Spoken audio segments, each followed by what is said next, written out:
மூத்த மகான் என்னையும் இவ்வாறே எழுதிக் கொள்ள கூறுவார். ஆனால் நான் சிலவற்றை எழுதுவதும் சிலவற்றை மறந்து விடுவதும் வழக்கம். ஏனெனில் எனக்கு குறிப்பெடுக்க யாரும் இல்லை. ஆனால் உங்களுக்கு ஒருவர் கிடைத்துள்ளார்.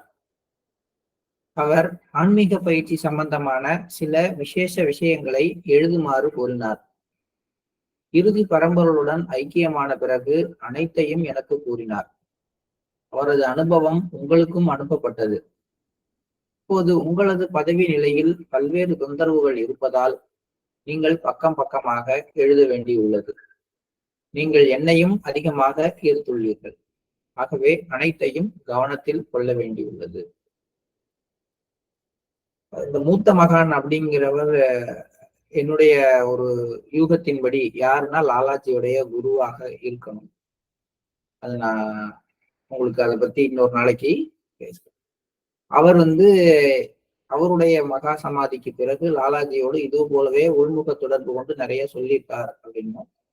அப்படி சொன்னதை எழுதுறதுக்கு ஆள் இல்லை. ஏன்னா இது வாங்குறப்ப அந்த உணர்வு நிலையில அவங்க ரிசீவ் பண்ணிக்கிறாங்க.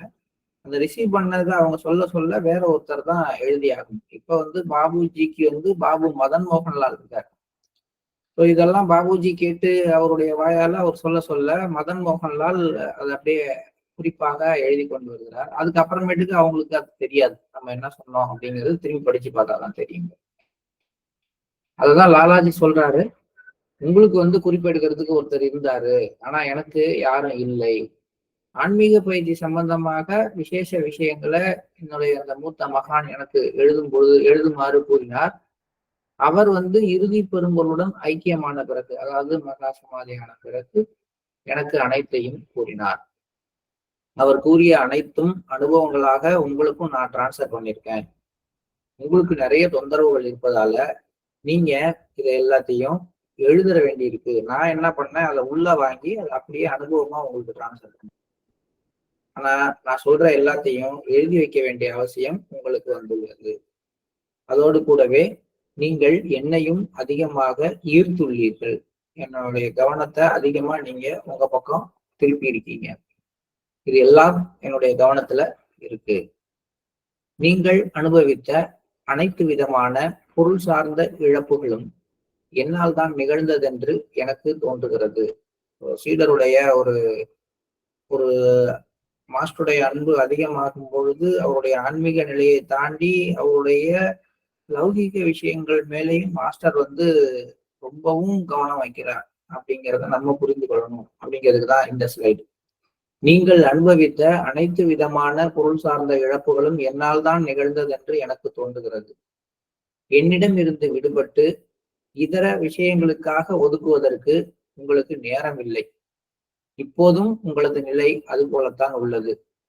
நான் உங்களை கவனித்துக் கொள்ளட்டுமா அல்லது உங்கள் வீட்டு விஷயங்களை பார்த்து கொள்ளட்டுமா என்று இப்போது நீங்கள் சொல்லுங்கள். அன்பினால் ஒருவர் அனைத்தையும் செய்கிறார்.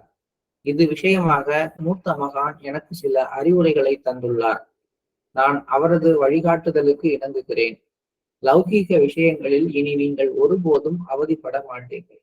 ஏன்னா நம்மளையே நிறைய பேர் என்ன கேட்கிறாங்க, எப்ப பார்த்தாலும் தியானம்னு காட்ஃபுல்னஸ்ன்னு போயிட்டு இருந்தா குடும்பத்தை என்ன பண்ணுவ, ஏன் இப்படி அலையிற அப்படின்னு கேட்கிறாங்க. நம்ம என்ன பண்றோம்னா ஒரு நாள்ல இல்லைன்னா ஒரு வாரத்துல ஒரு நாள்ல 1 மணி நேரத்தை 2 மணி நேரத்தை இதுக்காக ஒதுக்குற நமக்கே இந்த கதி. பாபுஜி ஒவ்வொரு நாளும் பல மணி நேரங்கள் இது மாதிரி அமர்ந்து லாலாஜியோட உள்முக தொடர்பு கொண்டு எழுத ஆரம்பிக்கிறாரு. அவருடைய நினைவுல வாழ ஆரம்பிக்கிறாரு. முழுக்க முழுக்க இதுக்காக தான் அவருடைய நேரம் எல்லாம் செலவாகுதுன்னும் பொழுது சமூகத்துல அவருடைய நிலைமை என்ன, வீட்டுல அவருக்கு என்ன மரியாதை, என்ன ஆயிருக்கும் அப்படின்னு நம்மளால கற்பனை பண்ணி கூட பார்க்க முடியாது. அததான் லாலாஜி ரொம்பவும் வருத்தப்பட்டு சொல்றாரு, உங்களுடைய நேரம் எல்லாத்தையும் எனக்கே ஒதுக்கிட்டா மற்ற விஷயங்களுக்கு நீங்க எப்ப நேரம் ஒதுக்குவீங்க? உங்களோட கண்டிஷன் அது மாதிரிதான் இருக்கு. இப்ப சொல்லுங்க, நான் உங்களுடைய உடலை உங்களுடைய ஆரோக்கியத்தை கவனித்துக் கொள்ற பொறுப்பு எடுத்துக்கவா, இல்ல உங்க வீட்டு விஷயங்கள் எல்லாத்தையும் கவனிக்கிற பொறுப்பை எடுத்துக்கவா? என்ன ஒரு கேள்வி பாருங்களேன். சாதாரணமா ஒரு சீடன் தான் குருகிட்ட கேட்கணும், ஐயா நீங்க எனக்கு பாடம் சொல்லி தரீங்க, அதை தாண்டி நீங்க கஷ்டப்பட வேணாம், உங்க குடும்பத்துல என்னென்ன வேலை இருந்தாலும் நான் செய்யறேன். இதுதான் சாதாரண குருகுலம்.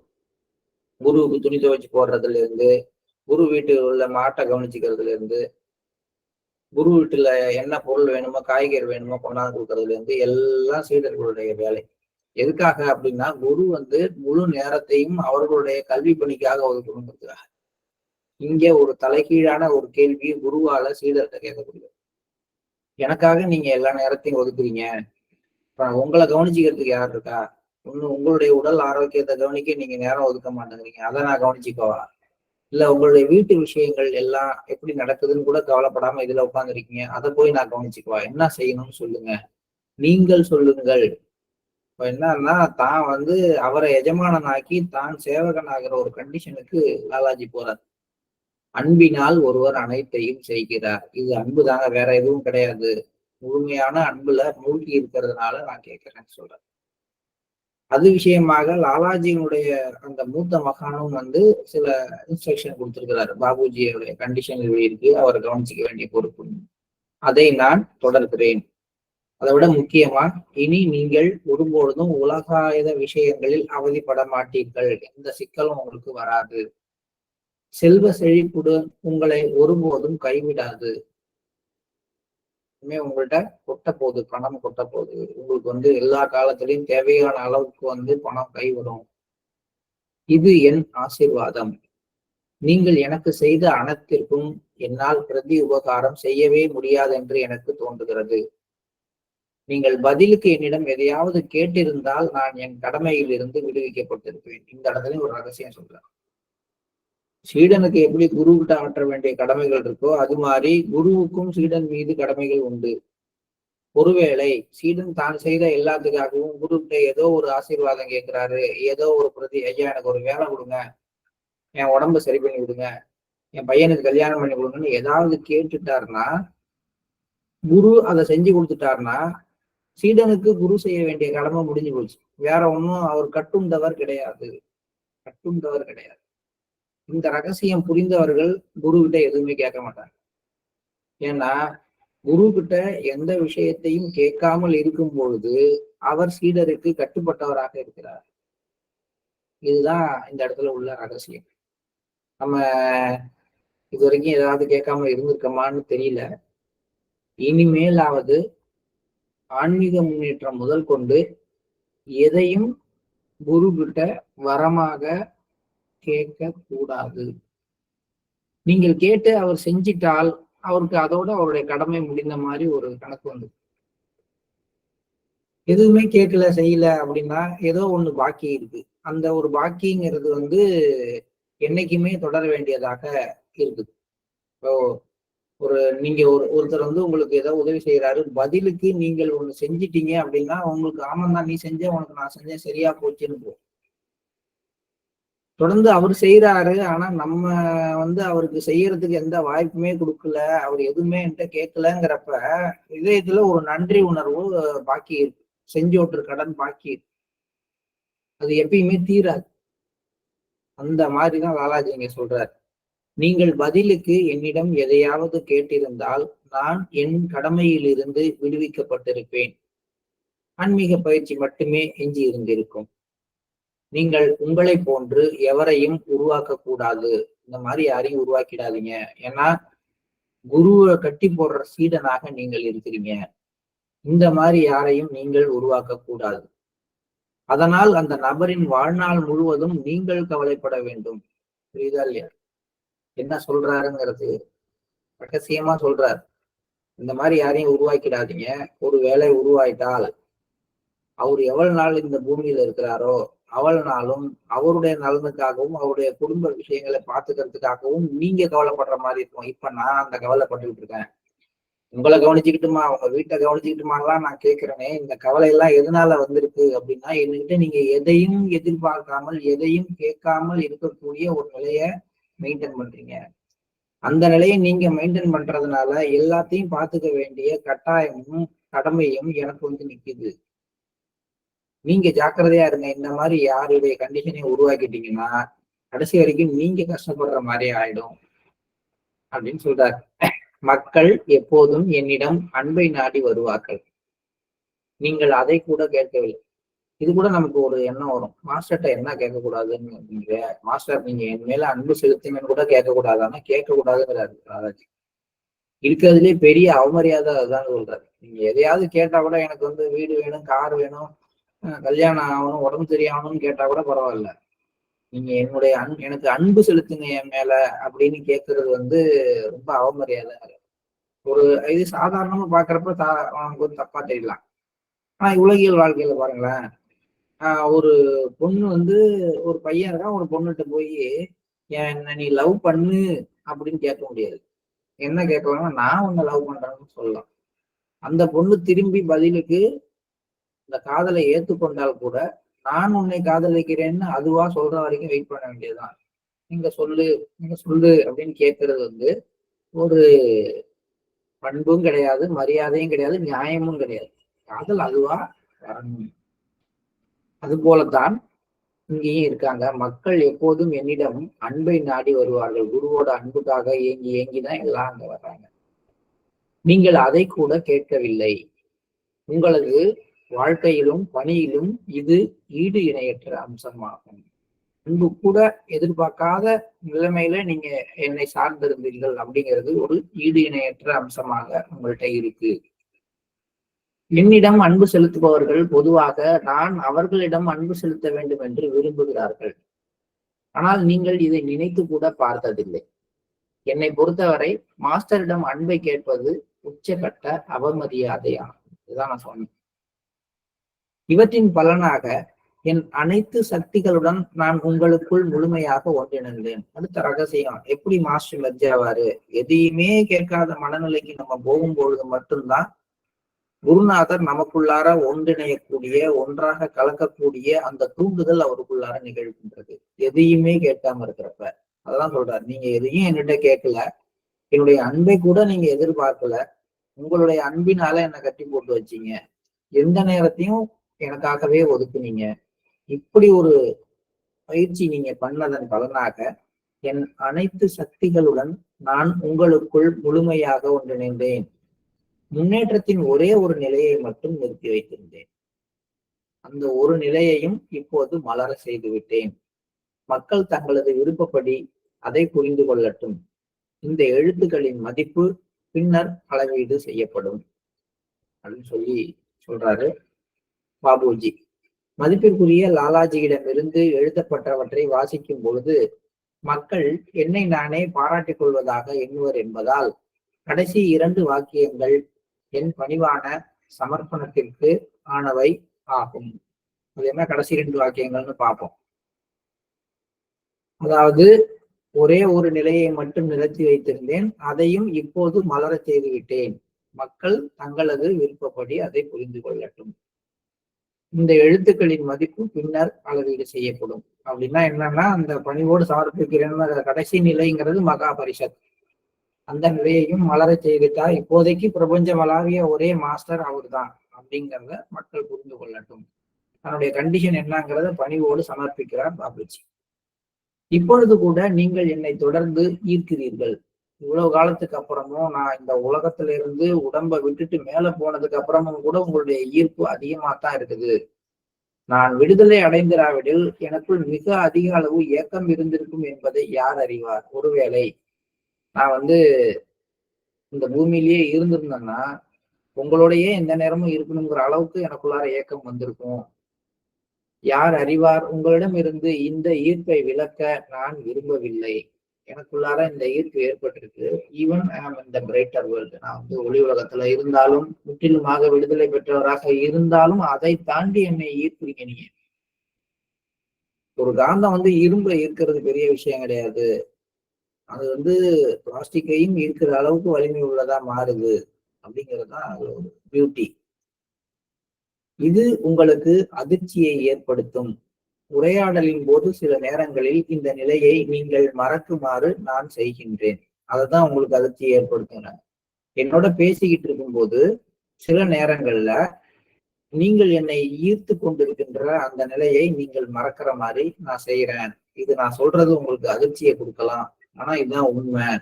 ஏன்னா அளவுக்கு மேல இந்த கண்டிஷன்ல நீங்க இருந்தீங்கன்னா நான் அப்புறம் உரையாடலோட முடிச்சுட்டு போக மாட்டேன். நான் இங்கேயே இருக்க வேண்டிய ஒரு சூழ்நிலை ஏற்படுவதால் எதிர்காலத்தில் இத்தகைய உதாரணத்தை காண்பது சாத்தியமில்லை என்று நினைக்கிறேன்.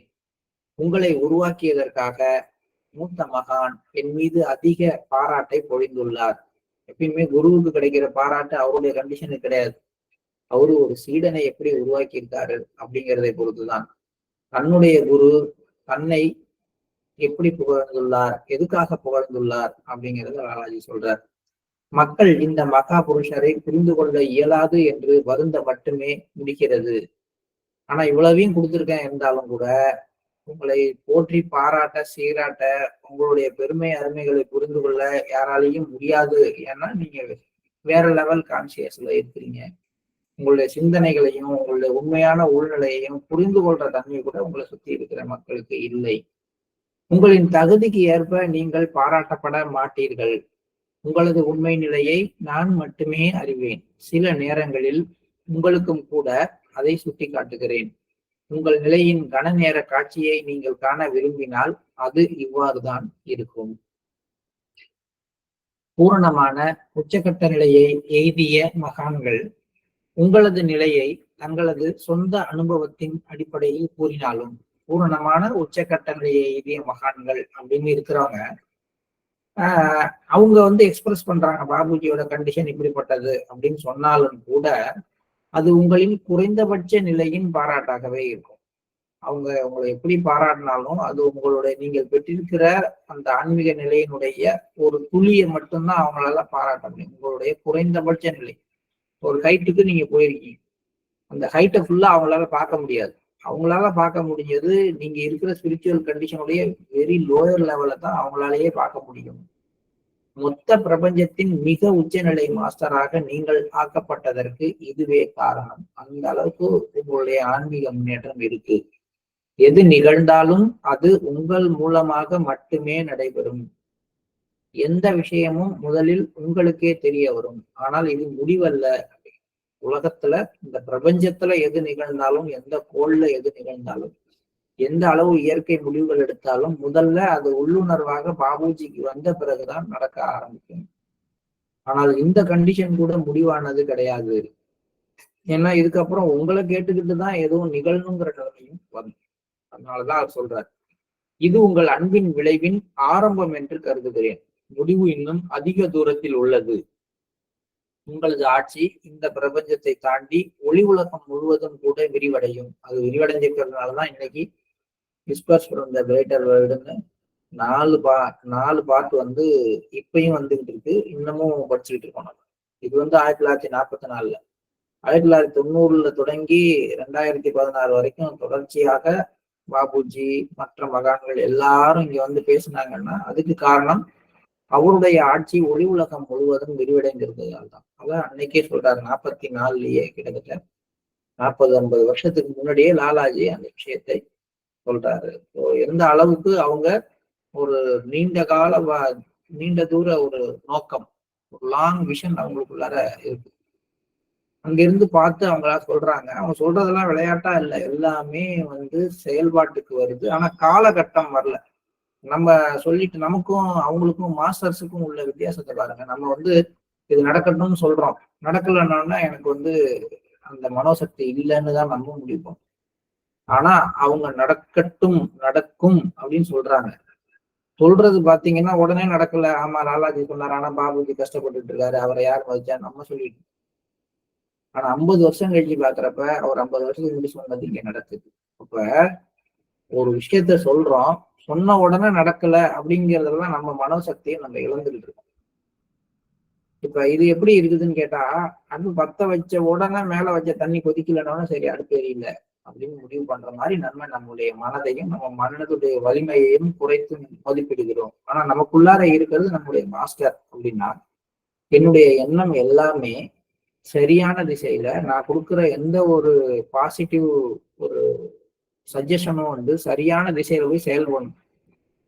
அப்ப என்னை சுற்றி உள்ள எல்லாம் எப்பயுமே தெய்வீக நினைவுல மூழ்கி இருக்குங்கிற சஜஷனை நான் கொடுக்குறேன் அப்படின்னா அது அன்னைக்கே நடக்கணும் அப்படின்னு. நான் கொடுத்த சஜஷன் எவ்வளவு மிகப்பெரியதா இருக்கோ அந்த அளவுக்கு என்னை சுற்றி உள்ளன்னா, என்னை சுற்றி ஒரு 1/2 கிலோமீட்டர் தூரத்துக்கு இருக்கலாம், 5 அடி தூரத்துக்கு இருக்கலாம், என்னை சுற்றி இருக்கிற இந்த பிரபஞ்சம் முழுசா கூட இருக்கலாம். ஸோ இந்த பிரபஞ்சம் முழுக்குமே வந்து தெய்வீக நினைவுல மூழ்கி இருக்கு அப்படிங்கிற அளவுக்கு என்னை சுற்றிங்கிற விஷயம் மாறுற இன்னைக்கு அது வேற கண்டிஷன் ஆகுது. அது எப்படி நடக்கும்? நான் ஒரு சஜஷன் கொடுத்துட்டே இருக்கிறேன், அது ஒர்க் ஆகிட்டே இருக்கு, அது போய் எல்லா இடத்துக்கும் சேர்ற வரைக்கும் இட் வில் டேக் டைம். அந்த அளவுக்கு மன வலிமையோட, அந்த அளவுக்கு ஒரு நீண்ட காலத்துக்கு என்னுடைய விஷனை எக்ஸ்பேண்ட் பண்ண ஒரு ஆளாக நான் இருக்கிறேன்னா, இல்ல என்னை சுற்றி அப்படின்னோடனே இப்படி சுத்தி பார்த்தா எங்கெங்க இருக்கோ அது எல்லாத்தையும் நான் கற்பனை பண்ணணும்.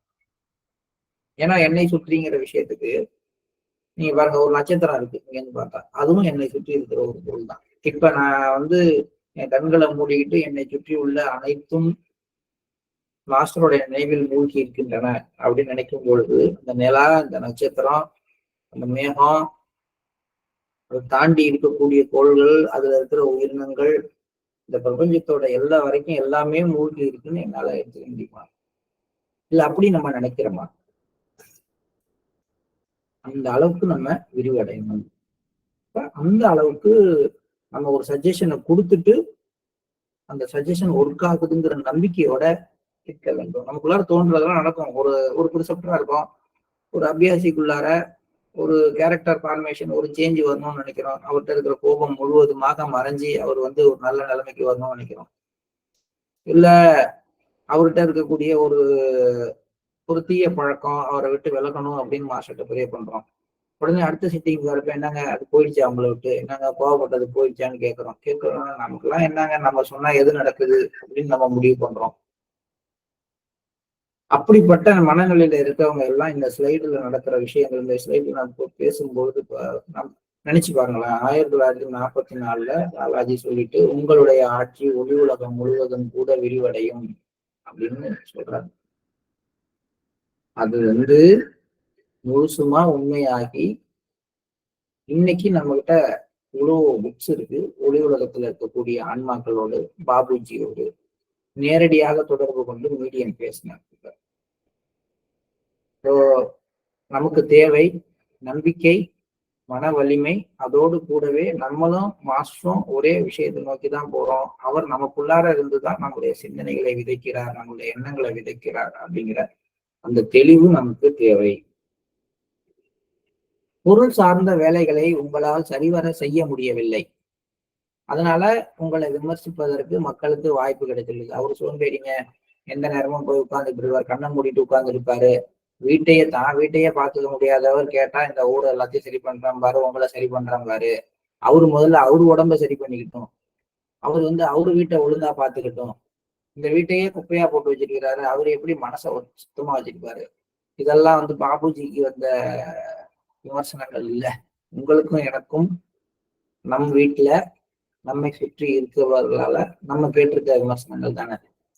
நமக்கே இந்த மாதிரி விமர்சனங்கள் ஒன்றும் செய்யாத ஆன்மீகத்துக்காக ஒரு 5 நிமிஷத்தை கூட தினமும் ஒதுக்க முடியாத நமக்கே இவ்வளவு விமர்சனங்கள் வருதுங்கிறப்ப அதிலேயே மூழ்கி கிடந்த பாபுஜியை எப்படியெல்லாம் விமர்சித்திருப்பார்கள். பொருள் சார்ந்த வேலைகளை உங்களால் சரிவர செய்ய முடியவில்லை, உங்களை விமர்சிப்பதற்கு மக்களுக்கு வாய்ப்பு கிடைத்துள்ளது. ஆனால் அந்த மாதிரி பொருள் சார்ந்த வேலைகளுக்கு செயலாற்றக்கூடிய திசுக்களை நீங்கள் மடிய செய்து விட்டீர்கள். அதுக்கு எல்லாத்துக்குமே ஒரு ஒரு தூண்டுதல் வேண்டும். பொருள் சார்ந்த வேலை, இன்னைக்கு பேங்க்கு போயிட்டு வரணும் அப்படின்னா போயிட்டு வர்றதுக்கு ஒரு தூண்டுதல் வேண்டும். இந்த குப்பை கிடக்கு இதை எடுத்து ஒதுக்கி வைக்கணும்னா அதுக்கு ஒரு தூண்டுதல் வேண்டும். இது எல்லாம் கண்ணில் பட்டு இதை பத்தி சிந்தனை கீழே இறங்கி வந்து இதை செய்யறதுக்குன்னு ஒரு எண்ணம் வேணும். அப்பதான் இதை நம்ம செய்ய முடியும். ஆனால் அந்த திசுக்களை நீங்கள் மடிய செய்து விட்டீர்கள். அதுக்கெல்லாம் ரெஸ்பாண்ட் பண்ணக்கூடிய இடத்தை நீங்க சுத்தமாக செயலற்றதாக மாற்றி விட்டீர்கள். அதுதான் நீங்க இந்த பொருள் சார்ந்த வேலைகள்ல ஈடுபாடு இல்லாமல் இருப்பதற்கு காரணம். நான் மட்டும் இன்னும் கொஞ்சம் தாமதப்படுத்தி இருந்தால், உங்களை அதே லெவல்ல விட்டிருந்தால், அந்த மாதிரி திசுக்கள் இருக்கின்றன என்கின்ற அடிப்படை உண்மையையே நீங்கள் எழுந்திருப்பீர்கள். இதெல்லாம் செய்யணுங்கிற எண்ணமே உங்களை விட்டு போயிருக்கும். அப்ப என்ன ஆகும்?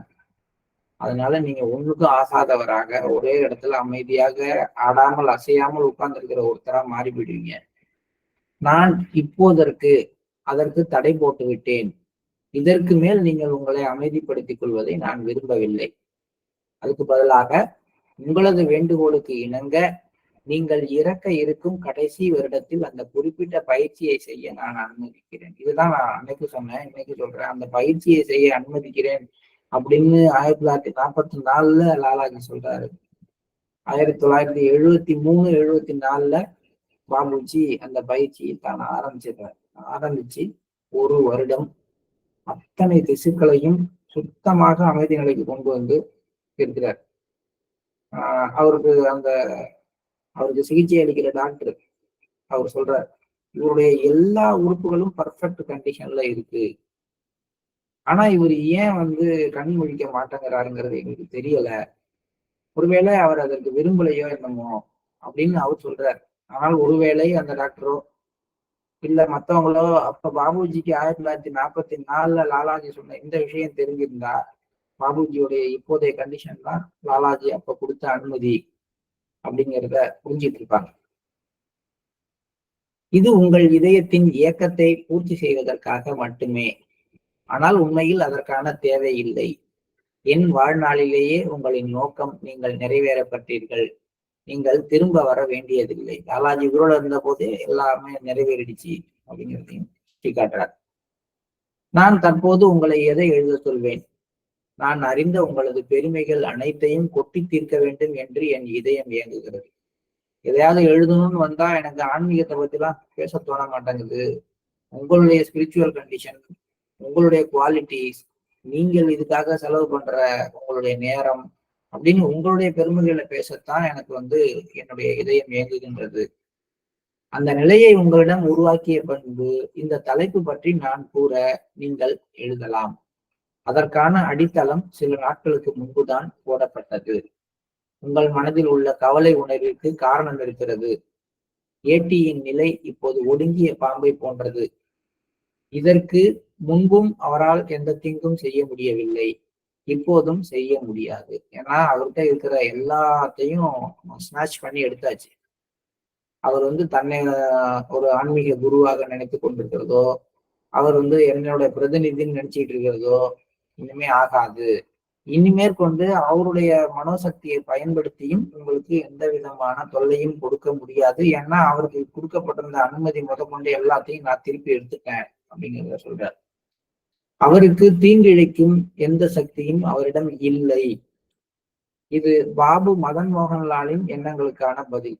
அவருக்கு கேட்க கூட இல்லை, பயப்படுறாரு, யோசனை பண்ணிட்டு இருக்காரு. இவ்வளவு தூரம் பாபுஜி போயிட்டு இருக்காரு, இந்த ஏடி நிறைய பிரச்சனை பண்றாரு, என்னாவது ஆயிடுமோ அப்படின்னு பாபு மதன் நினைச்சுக்கிட்டு இருக்காரு. நினைச்சுக்கிட்டு இருக்கிறதுக்கே லாலாஜி பதில் சொல்றாரு. நான் சொல்றது பாபு மதன் மோகன்லாலின் எண்ணங்களுக்கான பதில். அப்புறம் பாபு மதன் மோகன்லாலை பத்தி சொல்றாரு. பாபு மதன் மோகன்லாலும் வழக்கம் போல என்னிடம் இருந்து அறிவுரைகளை பெறுகிறார். எப்படி நீங்கள் இப்ப என்னோட உள்முக தொடர்பு கொண்டு நான் சொல்றதெல்லாம் சொல்றீங்களோ அது மாதிரி அவர்கிட்டையும் நான் பேச ஆரம்பிச்சிட்டேன். ஆனால் நான் சொல்வதை அவரால் புரிந்து கொள்ள முடியவில்லை. ஏதோ சத்தம் வருதுங்க, ஆனா என்னன்னு தெரியலன்னு சொல்றோம்ல, அது மாதிரி. ஹிந்தி தெரியாத ஆள்கிட்ட ஹிந்தியில பேசினா என்ன ஆகும்? ஏதோ சத்தம் போடுறாருங்க, என்னன்னு புரியலன்னு சொல்லுவாங்கல்ல, அது மாதிரி என்னிடம் இருந்து வெவ்வேறு அறிவுரைகளை அவரும் பெறுகிறார். ஆனால் அவரால் அவற்றை புரிந்து கொள்ள முடியவில்லை. காரணம் என்னன்னா அவருடைய எண்ணங்கள் அலைக்கழிக்கப்படுகின்றன. அமைதி இல்லாமல் இருக்கிறாரு. எப்படி ஒரு கிளியர் வாட்டர் இல்லைன்னா அடியில இருக்கிறது தெரியாதோ, அது மாதிரி மேல அலை அடிச்சுட்டு இருக்கிறப்ப கீழே அந்த பேஸ்ல என்ன இருக்குன்னு தெரியாம போற மாதிரி இவர் மனதுல இருக்கிற அலைகள் அமைதி அடையும் வரை அவர்கிட்ட நான் என்ன பேசுறேங்கிறது அவருக்கு புரியாது. அந்த நிலை வரும் பொழுது புரிந்து கொள்ளும் சக்தி அதிகரிக்கும். இந்த மருந்து அவருக்கு நிச்சயமாக பலனளிக்கும். இதுக்காக லாலாஜி ஒரு பிரிஸ்கிரிப்ஷன் வேற கொடுக்குறாரு. இதை எதை சாப்பிடட்டும் அப்படின்னு கொடுக்குறாரோ அல்லது இந்த வேலையை செய்யட்டும் கொடுக்குறாரோ தெரியல. ஒரு மருந்து சீட்டு கொடுக்கப்பட்டதுன்னு எழுதுறாங்க. அப்படின்னா இது சாப்பிடணும், இந்த இதை எடுத்துக்கணும் அப்படின்னு சொல்லியிருக்காருன்னு தெரியல. நானே தொடர்ந்து அனைவரிடமும் விஷயங்களை சொல்லிக் கொண்டிருந்தால் உங்களின் தகுதியும் நீங்கள் மூத்தவர் என்பதும் மற்றவர்களையே எவ்வாறு நிலைநாட்டப்படும்? இதுதான் அடுத்த கண்டிஷன் பாலாஜி சொல்றது. இது ஒண்ணுங்க. மோகன்லாலுக்கு சொல்ற மாதிரியே நான் எல்லாருக்கிட்டையும் நானே உள்முக தொடர்பு கொள்ள ஆரம்பித்து விட்டால் அதையே ஒரு பெரிய தகுதியா எடுத்துக்கிட்டு லாலாஜி எனக்கு அதை சொன்னார் இதை சொன்னாருன்னு அவங்களும் ஆட ஆரம்பிச்சிருவாங்க. அதனாலதான் நான் சொல்றேன், உங்களுடைய அந்த பிரதிநிதித்துவத்தை நான் முன்னேற்ற கொண்டு வரணும் அப்படின்னு நினைச்சா நான் செய்ய வேண்டியதெல்லாம் உங்கள் வாயால் மட்டும்தான் என்னுடைய வார்த்தைகள் எல்லாம் வெளில வர்ற மாதிரி வச்சுக்கணும் அப்படிங்கிறது தான். உங்களின் தகுதியும் நீங்கள் மூத்தவர் என்பதும் மற்றவர்களிடையே நிலைநாட்டப்பட வேண்டும் என்றால் நீங்கள் ஒருவர் மட்டுமே மாஸ்டரின் கருவியாக இருக்க வேண்டும்.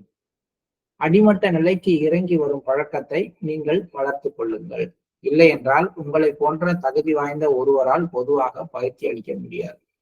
ரொம்ப ஹை லெவல்ல இருக்கிறீங்க, இந்த லெவல்ல இருந்து நீங்க கொடுத்தீங்கன்னா ஒருத்தரும் வந்து உங்கள்ட்ட பயிற்சி எடுத்துக்கவே மாட்டாங்க. நீங்க கொடுக்குற டிரான்ஸ்மிஷனை கூட அவங்களால புரிந்து கொள்ள முடியாது. அதோட எஃபெக்ட் வெளியில தெரியறதுக்கு நாளாகும். அதனால நீங்க ஒருத்தருக்கு பயிற்சி அளிக்க வேண்டும் என்று நினைத்தால் நீங்க எவ்வளவு கீழே இறங்கி வரணுமோ அவ்வளவு கீழே இறங்கி வரணும். அப்படி இல்லைன்னா அவ்வளவு கீழே இறங்கி வந்து பயிற்சி அளிக்கிறதுக்கானவர்களை உருவாக்கிட்டு அவங்க நிலை உயர்ந்ததுக்கு அப்புறம் பேசுறேன். அதுதான் இப்ப மாஸ்டர்ஸ் எல்லாம் செய்யறாங்க. பிரிசெப்டரா நம்மளெல்லாம் உருவாக்கி அந்த கீழ்மட்ட நிலையில செய்ய வேண்டிய வேலைகள்லாம் நீங்க செஞ்சுட்டு என்கிட்ட கொடுங்க. இல்லைன்னா நான் வந்து அவ்வளவு தூரம் கீழே இறங்கி வரணும் அப்படிங்கிறத புரிஞ்சுக்கோங்க. அதுதான் பிரிசெப்டர் பண்ணிங்கிறது. அதுதான், வேற ஒன்றும் கிடையாது. ஒரு இதய மண்டல அளவுக்கு அவங்க கீழே இறங்கி வரணும். மையத்துல நீந்திக்கிட்டு இருக்க ஒருத்தர் கீழே இறங்கி வந்து இதய மண்டலத்துக்கு வந்து அந்த வேலையை செய்யணும். இப்படி செய்யணும்னு ஆரம்பிச்சாங்கன்னா அவங்க எப்பயுமே இதய மண்டலத்துல இருக்கிற மாதிரி ஆயிடும். அந்த அளவுக்கு நம்மகிட்ட வேலைகள் இருக்கு. அதனாலதான் எண்ணற்ற பிரிசெப்டர்களை உருவாக்கி அந்த கீழ்மட்ட நிலை வேலைகளை எல்லாத்தையும் நீங்க செஞ்சு கொடுங்க அப்படின்னு மாஸ்டர்ஸ் நம்மகிட்ட கேட்கிறாங்க. என் வினாவிற்கான பதிலில் நான் கூறியது வீழ்ச்சி என்ற அர்த்தத்தில் இல்லை. ஏதோ ஒண்ணு கேட்டிருக்காரு, அது வந்து வீழ்ச்சி அப்படின்னு நினைச்சுக்க வேண்டாம்னு சொல்லியிருக்காரு. அது என்ன கேட்டாருன்னு தெரியல. ஏற்ற இறக்கங்கள் பலவும் இருந்துள்ளன. உங்கள் மீதே நீங்கள் ஆளுமை பெறுங்கள் என்று கூறுகிறேன். தேவைக்கேற்ப எந்த புள்ளியிலும் உங்களை நிலைப்படுத்திக் கொள்ளுங்கள். எங்கு தேவை எழுகிறதோ உங்களை அங்கு நீங்கள் நிலைநிறுத்திக் கொள்ளுங்கள். ஏதாவது ஆக்சுவலா என்ன கேட்டுப்பாருன்னா, ஏதாவது ஒரு கண்டிஷன் வந்து என்கிட்ட கீழே வந்துருச்சா, நான் ஏன் இப்படி இருக்கேன் அப்படின்னு ஏதாவது கேட்டிருக்கலாம். அதுதான் சொல்றாரு. அது மாதிரிலாம் எதுவும் கிடையாது.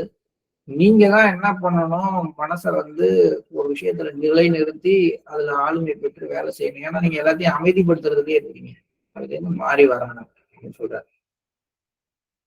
அடுத்ததா பாபுஜியும் மோகன்லாலும் 2 பேரும் வந்து மூத்த மகானை பத்தி பேசிக்கிட்டு இருக்காங்க. அழகும் பிரமிப்பை ஏற்படுத்தும் கம்பீரமும் அந்த மூத்த மகானின் தோற்றத்தில் ஒருங்கே வெளிப்பட்டதை குறித்து நான் பாபு மதன் மோகன்லாலிடம் உரையாடி கொண்டிருந்தேன். அவர் வந்து பார்த்திருக்காரு, உங்களுடைய விஷயம்ல எப்படி இருந்தாரு சொல்லித்தாரு. அவருடைய தலையில இருந்த அந்த டர்பன் எப்படி இருந்துச்சு, அவர் வந்து இந்த மாதிரியான ஒரு முக அமைப்போட இருந்தார், அவருடைய கண்கள் இப்படி இருந்துச்சுன்னு பாபுஜி தன்னுடைய விஷயம்ல வந்து அந்த மூத்த மகானை பத்தி பேசிட்டு குருவை பத்தி பேசினா அங்க சீடர் வந்துடுறது உடனடியாக நடக்கும் அப்படிங்கிற மாதிரி அங்க பேசிக்கிட்டு இருக்கும்பொழுது லாலாஜி அங்க வந்து தன்னுடைய பிரசன்ஸை கொண்டாந்து பாபுஜியில பேசுறாரு. மதிப்புக்குரிய லாலாஜி, உங்களுக்கு என்னை போல் ஒப்பிடக்கூடிய உதாரணம் வேறு கிடைக்காது. நான் எதிரியையும் நண்பராக கருதினேன். இதுவே ஒரு உண்மையான தீர்க்கதரிசியின் நிலையா? தீர்க்கதரிசி அப்படிங்கிறவர் யாரு? அந்த புள்ளி வரைக்கும் முன்னேறின ஒருத்தர் எப்படி இருப்பார்? எதிரியையும் நண்பராக கருதுகின்ற நிலைக்கு போயிருப்பார். அதனால உங்களுக்கு யாரோடய ஒப்பிட்டு பேசுறதுக்கு உதாரணம் வேண்டும் என்றால் அது என்னை தவிர வேறு யாராக இருக்க முடியாது. நீங்கள் கண்டிப்புடன் செயலாற்ற வேண்டும் என்பதற்காக நேற்று நான் உங்களுக்கு நன்கு பயிற்சி அளித்தேன். சொல்லியிருந்தாருல, நீங்க உங்கள் மீதே ஆளுமை பெற வேண்டும், அதெல்லாம் சொல்லியிருந்தாருல. அப்ப ஏதோ ட்ரைனிங் மாதிரி சொல்லியிருக்காரு இதெல்லாம் செய்யுங்க. அததான் இங்க சொல்றாரு. அது தேவையாக இருந்தது. இது குறித்து வருந்த வேண்டாம். விஷயங்களை சரி செய்ய அனைத்து வகை செயல்களையும் நீங்கள் செய்ய வேண்டும் சொல்றாரு. Page number 187. இதோட நம்ம இன்னைக்கு முடிக்கிறோம்.